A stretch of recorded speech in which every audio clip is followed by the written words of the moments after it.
Dios les bendiga, mis amados hermanos y hermanas. Bienvenidos una vez más a nuestro canal. Vamos a estar hablando hoy, gloria al Señor, acerca de otra de las cosas que el Señor hizo en la cruz del Calvario. Como siempre decimos en los episodios anteriores, el Señor sí nos salvó en la cruz del Calvario. Eso fue lo más importante que hizo. Pero también hizo otras muchas cosas con el acto que hizo de su muerte y resurrección. Hoy vamos a estar hablando acerca de algo que Dios le dio al hombre cuando lo creó a su imagen y semejanza. Y fue esa comunicación. Usted ve en el Génesis donde Dios hablaba con Adán y con Eva como un amigo habla con otro amigo. Era una comunión muy íntima que tenían entre ellos. Sin embargo, cuando el ser humano pecó, esa comunicación se perdió. Cristo, cuando viene a la cruz del Calvario, muere y resucita, restauró nuestra comunicación con Dios. Cristo, con su muerte y resurrección, restableció la comunicación que el hombre y la mujer tenían con Dios al principio, pero se perdió por causa del pecado. Vamos a ver dónde dice eso. Hubo algo bien peculiar que sucedió en el momento en que Cristo murió. Vamos a leerlo. Mateo capítulo 27, verso 50. Dice: Mas Jesús, habiendo otra vez clamado a gran voz, entregó el Espíritu, o sea, murió. Y oiga lo que sucedió, verso 51. Y he aquí, el velo del templo se rasgó en dos, de arriba abajo, y la tierra tembló, y las rocas se partieron. Nos vamos a enfocar en ese pequeño pedacito que dice: y el velo del templo se rasgó en dos, de arriba abajo. Vamos a hablar un poco sobre eso. Quizá algunos de ustedes se estarán preguntando en este momento: ¿qué tiene que ver ese velo del templo que se rasgó con la comunicación que Dios tenía con el hombre? Vamos a ver. Si refrescamos nuestra memoria, allá en el momento del Éxodo, cuando Dios le ordenó o sacó al pueblo de Israel de la opresión, de la esclavitud en Egipto, Dios los mantuvo en el desierto con un propósito durante 40 años, que vamos a estudiar pronto. Pero durante esos 40 años, Dios les dio lo que siempre decimos, las 10 mandamientos y los 613 ordenanzas adicionales que les dio. Dentro de todas esas ordenanzas y todos esos mandamientos y direcciones que Dios le dio al pueblo a través de Moisés, estaba la construcción de un templo portátil, el cual se llamó el tabernáculo de reunión. Mucha gente lo llama el tabernáculo de Moisés. La Biblia lo llama como el tabernáculo de reunión. Este lugar era un templo, una iglesia en nuestros tiempos, ¿no? Un templo, pero era portátil. Estaba hecho de telas, de madera, etc. No tenemos el tiempo para entrar en esos detalles. Pero uno de los elementos, o diría yo el elemento más importante que ese tabernáculo tenía adentro, es algo que usted y yo hemos escuchado mencionar antes. Se llama el Arca del Pacto. El Arca del Pacto era un mueble, el mueble más especial que tenía el tabernáculo. Había muchos muebles o muchos artefactos dentro del tabernáculo que cada uno tenía su función: altares, lavacros, espejos, etc. Inclusive todos los detalles que Dios le dio a Moisés de los materiales que iba a utilizar para construir cada cosa tenían un significado. Por eso digo que vamos a hablar de ello luego con un poco más de tiempo. Hoy vamos a enfocarnos un poco en el Arca del Pacto, unos minutos nada más. El Arca del Pacto era el artefacto más importante. Habían tres cosas dentro del Arca del Pacto que Dios mandó que se iban a poner ahí. Pero lo que quiero enfocarme en esta mañana o tarde, depende de la hora que me esté viendo, o noche, es que el Arca del Pacto es el elemento más importante del tabernáculo, porque dice la palabra que ahí moraba la presencia de Dios mismo. La presencia de Dios moraba en el Arca del Pacto. Le voy a mostrar una pequeña foto rapidito de lo que es el Arca del Pacto. Mírela por aquí. Como les dije, luego vamos a estar hablando acerca de los detalles de cómo estaba construido y qué simbolizaba cada cosa en el arca. Pero este es el arca del pacto para aquellos que no lo sabían. Esta es una representación que alguien dibujó de lo que se entiende por las características bíblicas, cómo lucía el arca. Pero no crea que era exactamente igual a esto. Próximo, vamos a estar hablando de dónde estaba ubicada el arca del pacto. El arca del pacto era tan y tan especial que dice la Biblia que desde en medio de las alas de estos querubines que usted ve aquí, salía la voz de Dios y hablaba con Moisés. Moisés era el líder del pueblo de Israel en este momento, llamado por Dios. Pero solamente había una persona que podía entrar al lugar donde estaba ubicada esta arca dentro del tabernáculo, y era el sumo sacerdote. No era cualquier sacerdote, no era cualquier levita de la tribu de Leví. Era el sumo sacerdote el único que podía acercarse al arca del pacto. Y Moisés, por supuesto, cuando Dios lo mandaba. Ahora bien, ¿dónde estaba ubicada este elemento o esta pieza, la cual es la más importante de todas las que están en el tabernáculo? Estaba ubicada en un lugar que se llamaba el lugar santísimo. Dentro del tabernáculo de reunión habían varias recámaras. El lugar santísimo era la más santa de todas estas recámaras, y ahí estaba el arca del pacto. Ahí entraba el sumo sacerdote una vez al año solamente, y tenía que entrar con unas especificaciones allí. Tenía que tener su ropa impecable, no podía tener manchas. La vida del sumo sacerdote no podía tener absolutamente ningún pecado. Por lo que había un elemento anterior antes de entrar aquí donde él tenía que lavarse, él tenía que purificarse, tenía que hacer un sacrificio para perdonar sus pecados antes de entrar a esta recámara donde estaba el arca del pacto. Luego de la recámara donde está el arca del pacto, que se llama el lugar santísimo, estaba el lugar santo. Ahí había otro número de muebles, cada uno tiene su símbolo y su representación. Luego estaba el tabernáculo como tal, luego estaba el atrio del tabernáculo, y luego entonces estaban las 12 tribus de Israel rodeando el tabernáculo, 3 al norte, 3 al sur, 3 al este y 3 al oeste. Voy a enseñarle una pequeña imagen de aproximadamente cómo se veía el tabernáculo de reunión. Recuerde que esto es una representación, la imagen que alguien dibujó de acuerdo a las características que están escritas en el libro del Éxodo, y también en Levítico, Números y Deuteronomio se mencionan ciertas cosas atrás acerca de estas características. Pero quiero que pongamos nuestra mirada en esa cortina que usted ve ahí color púrpura o color violeta. Esa cortina era lo que dividía el lugar santísimo donde estaba el arca del pacto del lugar santo, que es la recámara previa al lugar santísimo. Hasta aquí, hasta el lugar santo, podía llegar el sumo sacerdote y cualquier otro sacerdote autorizado por el sumo sacerdote, pero nadie podía pasar esta cortina color púrpura o violeta y llegar al lugar santísimo donde estaba el arca del pacto, la presencia misma de Dios, que no fuera el sumo sacerdote. Una vez al año. ¿Por qué? Porque recuerde que en el principio Adán y Eva tenían comunicación y hablaban con Dios cuando ellos querían. Luego del pecado de Adán y Eva, Dios los expulsó del lugar donde la presencia de Dios habitaba, que era el jardín del Edén. Ahora el hombre y la mujer no tienen acceso a la presencia de Dios directa. Por lo tanto, usted ve que había que hacer constantemente sacrificios, como lo hicieron Caín y Abel, para poder comunicarse con Dios. Y aún así Dios decidía cuándo respondía y cuándo no. Por eso usted ve que a Caín Dios no le respondió, a Abel sí le respondió, y esto provocó ira en Caín y terminó matando a su hermano.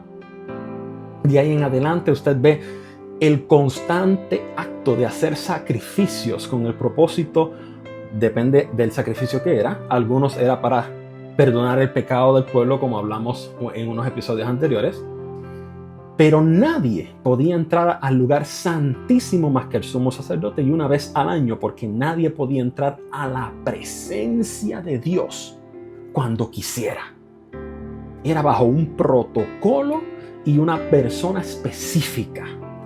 Ahora, hay otros momentos donde usted va a ver templos que tenían un velo como este. Por ejemplo, cuando Salomón construyó el famoso templo de Salomón, el famoso templo de Jerusalén. El templo más magistral, más espectacular que se ha construido en la historia. Hecho de madera, pero cubierto de oro por dentro y por fuera. También tenía un velo como este, porque detrás del velo, ¿qué era lo que estaba?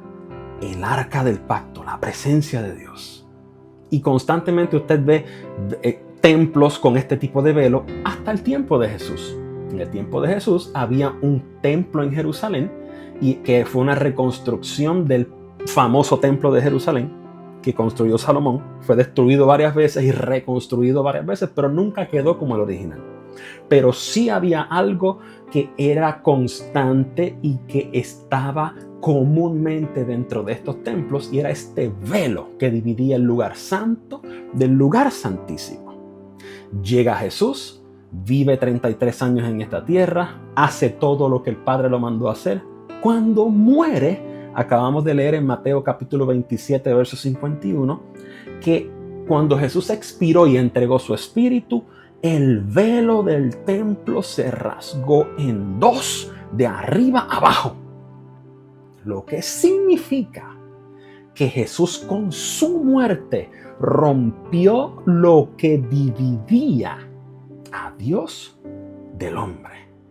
Lo que significa que Jesús con su muerte, según Mateo capítulo 27, verso 51, Jesús rompió, se rasgó el velo, que era lo que dividía a Dios y al hombre. Con este espectacular y hermoso sacrificio que nuestro Señor Jesús hizo, esta fue otra de las cosas que Él logró: romper la división que había entre la presencia de Dios y el hombre. Por eso usted y yo podemos hoy en día poner nuestras rodillas en el piso, clamar al Padre, hablar con Él directamente como hablaban Adán y Eva con Él. No por algo que usted ni yo hayamos hecho, no porque usted y yo lo merezcamos, únicamente por el sacrificio de Jesús.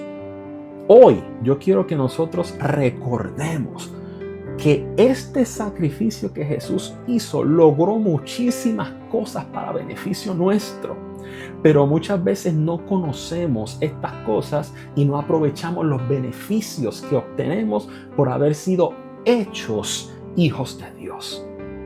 Hoy queremos que todos los que escuchemos este mensaje recordemos que gracias al sacrificio de Jesucristo, nuestro Maestro, nuestro Señor, nuestro Rey, nuestro Salvador, podemos, amado hermano, poner nuestras rodillas en el suelo y clamar al Señor y Él nos escucha. O estar manejando nuestro coche, nuestro carro y hablar con el Señor y Él nos escucha. O estar en el templo adorando, alabando al Señor y Él nos escucha. O estar en nuestra cama a punto de dormir y decirle al Señor: Padre, aquí estoy adorándote en mis últimos momentos de este día, porque voy a poner mi cabeza aquí a dormir, Señor amado. Y el Señor nos escucha. No porque usted y yo no merezcamos que nos oiga, porque el pecado nos alejó de Dios, es por el sacrificio de nuestro Maestro.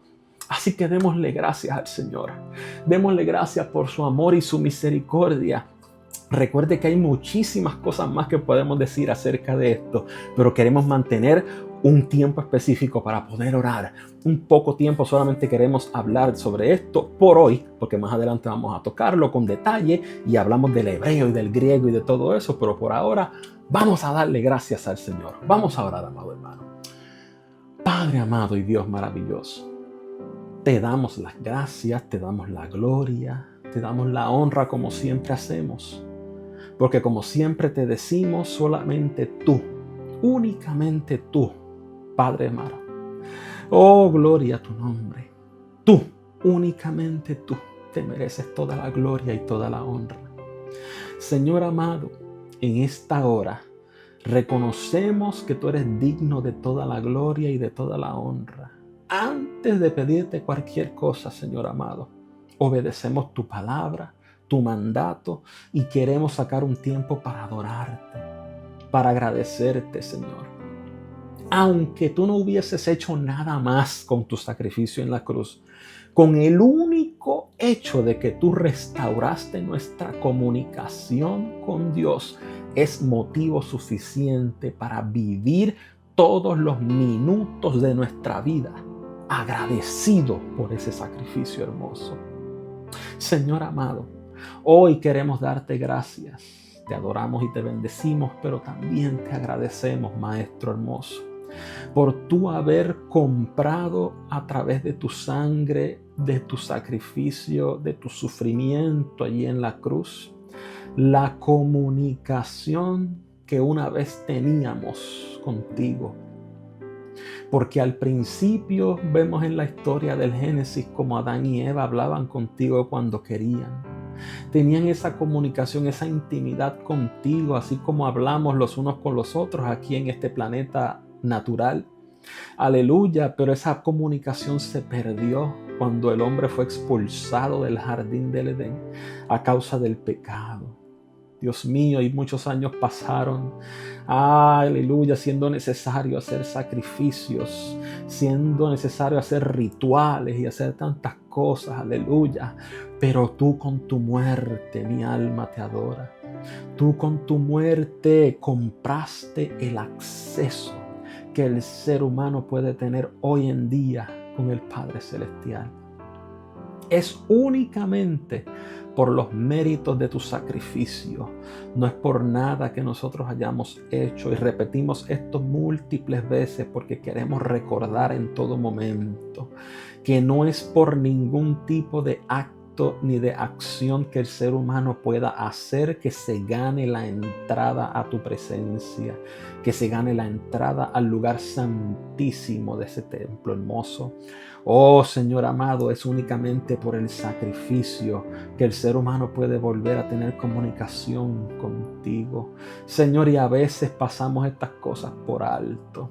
A veces, Señor amado, nos olvidamos, Dios del cielo, de lo importante que es el poder tener comunicación contigo. A veces con los afanes de la vida, Señor, se nos olvida dedicarte tiempo, Padre Celestial. Y tú, Dios del cielo, hoy nos recuerdas a través de este pasaje hermoso, aleluya, que tú fuiste quien pagaste la deuda que teníamos contigo. Como dice Hebreos capítulo 4, verso 16. Acerquémonos pues confiadamente al trono de la gracia para alcanzar misericordia y hallar gracia para el oportuno socorro. Esto solamente podemos lograrlo a través de tu sacrificio, mi Señor. Acercarnos pues confiadamente al trono de la gracia para alcanzar misericordia solamente se obtiene reconociendo que por ti, Dios amado, por ti, mi Jesús, mi Salvador, mi hermoso Señor, por ti es que podemos tener la bendición una vez más de poder hablar con el Padre. Oh Rey de Gloria, así como ese templo tenía un velo que separaba a la gente de la presencia de Dios que estaba en el arca del pacto. Oh Señor amado, así el pecado separa al hombre de ti, de tu presencia, de tu comunicación. Padre amado, pero con el rasgar el velo tú lograste, aleluya, con tu muerte, que podamos tener comunicación una vez más contigo. Y hoy continuamos nuestro día, Señor amado, pero queremos hacerlo teniendo en mente, aleluya, siempre sin olvidarnos de darte las gracias por lo que tú hiciste por nosotros, porque no solamente restauraste la comunicación, sino que nos salvaste, nos redimiste, nos compraste una vez más, nos libertaste, hiciste tantas cosas por la humanidad que continuaremos estudiando próximamente, aleluya, pero hoy tú has sacado este tiempo para recordarnos que la única razón por la cual podemos orar y tú escuchas la oración de tu pueblo es gracias al sacrificio que tú hiciste. Y gracias a ese sacrificio ese velo se rasgó de arriba abajo, se rompió. Ya no hay interferencia. Ya no hay nada que estorbe la entrada al lugar santísimo. A través de tu sacrificio fue que se logró esto y por ello te damos gracias, Señor. Gracias, Padre, ayúdanos a recordar esto siempre. En el nombre poderoso de tu Hijo, nuestro Salvador. Amén, amén, amén, amén. Gracias, mi amado, por estar aquí con nosotros hoy una vez más. Como siempre les digo, recuerde que hay muchísimas cosas más que podemos decir de cada uno de estos temas. Pero por ahora vamos a simplemente resumir todo lo que hablamos. Dios te bendiga, Dios te guarde y que tenga un excelente día o una excelente noche.